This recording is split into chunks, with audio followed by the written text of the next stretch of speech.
Nous sommes de retour pour la deuxième partie de notre émission. Mes deux invités sont restés avec moi. Kémy Seba, président de l'ONG Urgence panafricaniste, et Tikenja Fakoli, vous êtes auteur, compositeur, interprète. Merci à vous d'être restés avec moi pour cette émission spéciale hommage à Thomas Sankara. Et à propos de Thomas Sankara, nous avons évoqué son combat dans la première partie de notre émission. Mais que retenir de l'homme, du parcours de l'homme en tant que tel? Avant d'en parler avec vous, je vous propose de suivre ce reportage signé Jean-Paul Ouedraogo, notre correspondant au Burkina Faso.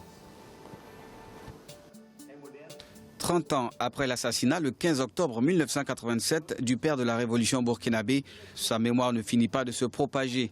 Son intense activité pour l'affranchissement du peuple burkinabé et africain aura contribué à garder de lui le souvenir d'un homme fidèle à ses idéaux de justice et de liberté.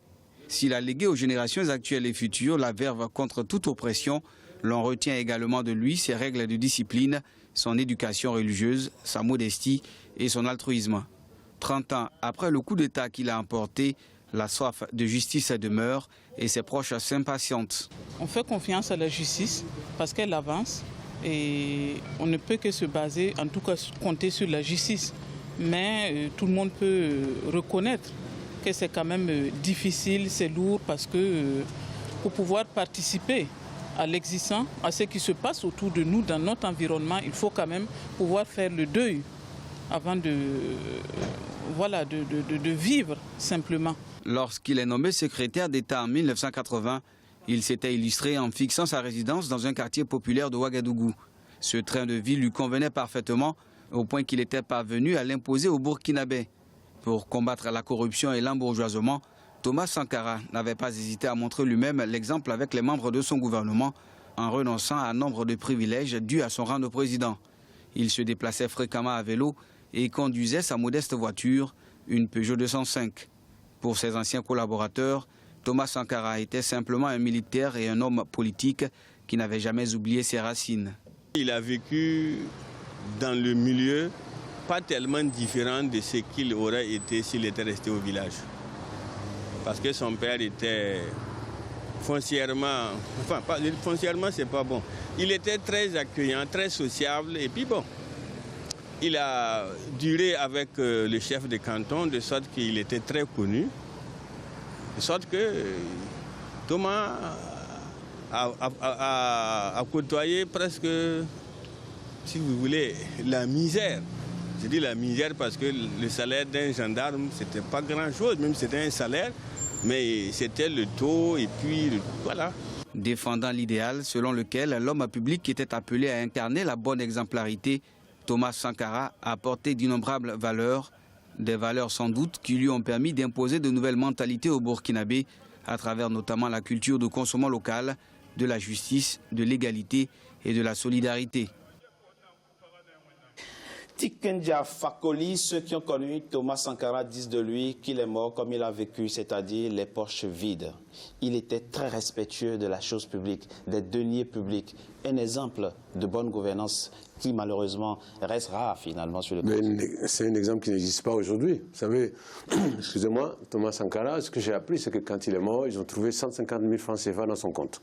150 000 francs CFA. 200 € et quelques dans son compte.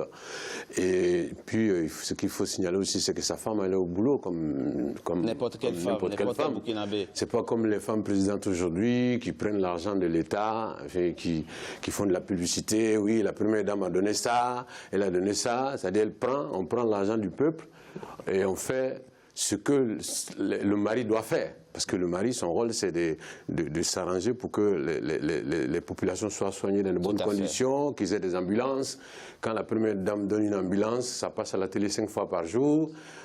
Donc Thomas, c'était le contraire de tout ça. Et ce qui est extraordinaire, on a encore appris que souvent, le soir, Thomas sortait avec 2 ou 3 amis de confiance. Au volant de sa voiture, il allait dans les villages à 15 ou 20 km de Ouagadougou et il allait toquer à la porte de certains paysans et discuter avec eux pour savoir réellement quels sont les vrais problèmes.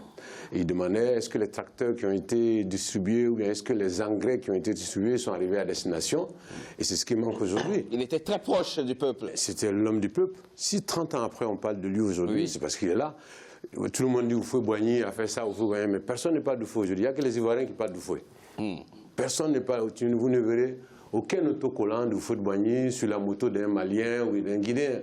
Mais vous verrez aujourd'hui jusqu'à Madagascar, vous allez voir en Afrique du Sud, en Algérie. Et c'est ça, parce qu'il était proche du peuple. Et donc c'est ce qu'on retient de Thomas Sankara, cette simplicité. Il était dans le peuple, c'était le président du peuple. Et c'est pourquoi 30 ans après, on parle encore de lui. Et je pense qu'on parlera de Thomas Sankara dans un siècle. Dans un siècle, dites-vous. Kémy Séba, il était contre le libéralisme sauvage. Il disait à ses compatriotes, vous avez l'impérialisme dans vos assiettes quand vous mangez du riz. C'était un grand visionnaire finalement. Un grand visionnaire plus que jamais parce qu'on est encore aujourd'hui dans ce combat, c'est évident. L'Afrique, à l'heure actuelle, souffre et dans un chaos politique, dans un chaos économique parce que l'ultralibéralisme est devenu de plus en plus dérégulé et a poussé la société africaine à devenir plus que jamais aliénée.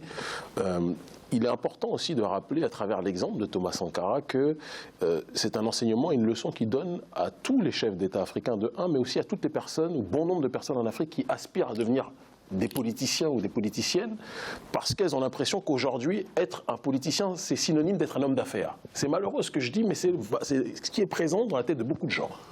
Beaucoup de gens disent, en Afrique, des jeunes, moi je veux faire de la politique, je vais être dans tel ou tel Il y a parti. une monétarisation de l'engagement politique. Aujourd'hui, le meilleur moyen exactement d'être un grand businessman en Afrique, c'est triste, mais c'est d'être un homme politique. Et c'est un tabou que, en réalité, tout le monde le sait derrière son écran.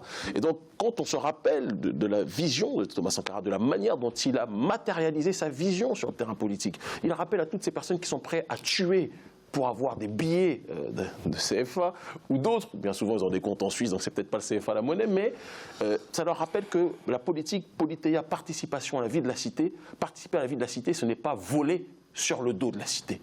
Certains rentrent en politique aujourd'hui pour se servir du peuple, alors que Thomas Sankara est rentré en politique pour servir le peuple. Et c'est un rappel. Tout à l'heure, Tiken disait que Thomas Sankara sera présent peut-être dans un siècle dans l'esprit des gens. C'est certain, parce que Thomas Sankara est un prophète du panafricanisme sans l'idolâtrer. Un prophète au sens qu'il a prophétisé, il a annoncé, c'est ça la définition de prophétiser, des choses qui allaient se passer et qui se passent plus que jamais aujourd'hui. Et il serait très important que toute personne qui rentre dans cet activisme politique se rappelle qu'on ne lutte pas pour une souveraineté, pour ressembler à ceux qui sont là pour nous dépouiller. On veut l'égalité. On ne veut pas s'enrichir sur le dos de ceux qui n'ont rien en réalité. Mais dites-nous, Kémy Séba, un intervenant du sujet que nous avions vu dit quelque chose de très pertinent. Thomas Sankara est tout sauf naïf. Il savait qu'il allait mourir et il a accepté la mort. C'est aussi une dimension du personnage qui force curiosité et admiration, non? Bien sûr, bien sûr. Vous savez, des gens comme Martin Luther King, oui, ils savaient que quelque chose pouvait arriver. Ils avaient des femmes, des enfants, etc. Mais ils ont osé mener ce combat. Et si Barack Obama est arrivé à la Maison-Blanche, c'est parce que Martin Luther King et Malcolm X, etc., ont pris position il y a quelques années. Et donc Thomas savait que des choses qui pouvaient mourir, mais il savait aussi qu'on pouvait le tuer, mais qu'on n'allait jamais tuer ses idées. Vous savez, moi je suis de la Côte d'Ivoire, je suis africain d'origine ivoirienne, j'ai l'habitude de dire. Ce que je retiens de mon adolescence, c'est que quand Thomas Sankara commence à porter les fassos d'Anfani, les tenues traditionnelles comme on voyait tout à l'heure, ben nous en Côte d'Ivoire on rigole. Parce que nous en Côte d'Ivoire, le président devait être en costume, tu vois, au fouet c'était bling bling, tu vois. Et pour nous c'était ça. Et quand on voyait un ministre burkinabé arriver en Côte d'Ivoire en tenue traditionnelle, je vous assure que ça nous faisait rigoler. Mais c'était ça, c'est ce qu'il fallait faire. Et Thomas est mort 30 ans après. Aujourd'hui, c'est une fierté de porter le faso d'Anfani, cette tenue traditionnelle au Burkina Faso. Donc, Thomas a donné sa vie et ça fait un déclic. Et aujourd'hui, je pense que si l'Afrique de l'Ouest est plus réveillée, je m'excuse de le dire, mais on sent que l'Afrique de l'Ouest est plus réveillée que beaucoup de régions de l'Afrique, mais c'est grâce à des gens comme Thomas Sankara. Et il a donné sa vie pour ça et le résultat est là aujourd'hui. Africa must be united, l'Afrique doit être unie, dites-vous. Kémy Séba, dites-nous. Il est mort parce qu'on a réussi à semer la désunion dans son entourage. Est-ce qu'il est possible qu'un jour, les Africains s'unissent pour dire non à l'ennemi extérieur? Est-ce que c'est possible? C'est un idéal à atteindre. Mais je pense qu'il doit y avoir un préalable à cela, c'est qu'il faut qu'on soit capable aussi de faire un travail d'introspection dans nos rangs. L'unité parfaite n'existe nulle part. Ce n'est pas vrai. Je pense que même dans une famille, des gens qui peuvent s'aimer profondément ne seront jamais d'accord systématiquement sur tout. Mais il faut qu'il y ait une base de départ. Et il faut qu'on soit capable aussi de faire un travail d'introspection visant à savoir quelles sont à l'intérieur des nôtres les entités qui peuvent être des faiblesses et les entités qui peuvent être des forces. Il y a une chose que Thomas Sankara savait mieux que nous. Des jours avant sa mort, on lui dit que Blaise Compaoré pense à le tuer. Oui. D'accord, c'est une réalité, Oui. ou contribue à son assassinat. Et Thomas Sankara dit de laisser. Oui. Certains vont dire que c'était un choix qui était le sien, d'autres vont dire que c'était une erreur. Là n'est pas la question. Mais si Thomas Sankara avait agi peut-être pour immobiliser Blaise Compaoré, peut-être qu'il ne serait pas mort à cette occasion-là. Mais le débat de fond au-delà de ça, c'est lequel ?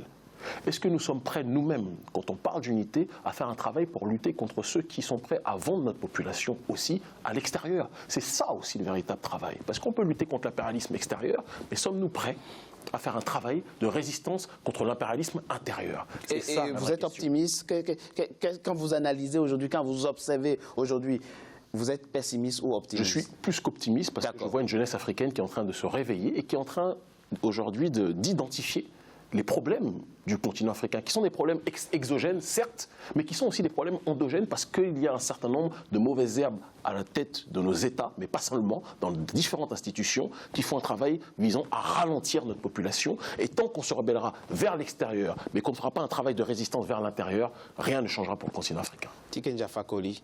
Moi, je suis... Une question simple, mais d'ordre ontologique, humain, lié à l'homme. Vous êtes président de la République, on demande à votre ami, cousin, frère qui est colonel dans l'armée, s'il veut être président, s'il est prêt à vous remplacer, on est prêt à mettre tous les moyens à sa disposition pour vous renverser. Et il dit oui. A-t-il les moyens de dire non, de résister, de dire non, je ne le fais pas? Tout le monde peut-il dire non?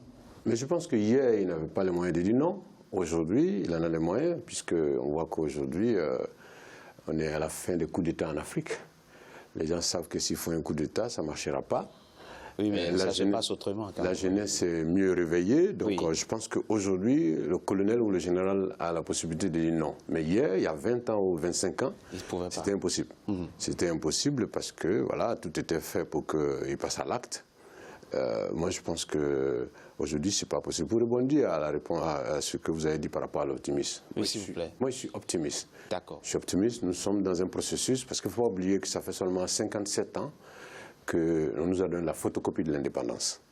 Bon. C'est une photocopie qu'on nous a donnée. Photocopie. Voilà, l'original reste à acquérir. L'original reste à acquérir. Et je pense que cette jeunesse aujourd'hui qui se réveille grâce aux réseaux sociaux, grâce au mouvement de la société civile, cette jeunesse qui a la possibilité de s'exprimer aujourd'hui, l'espoir est permis. Parce qu'avant, tout se passait à la télé nationale.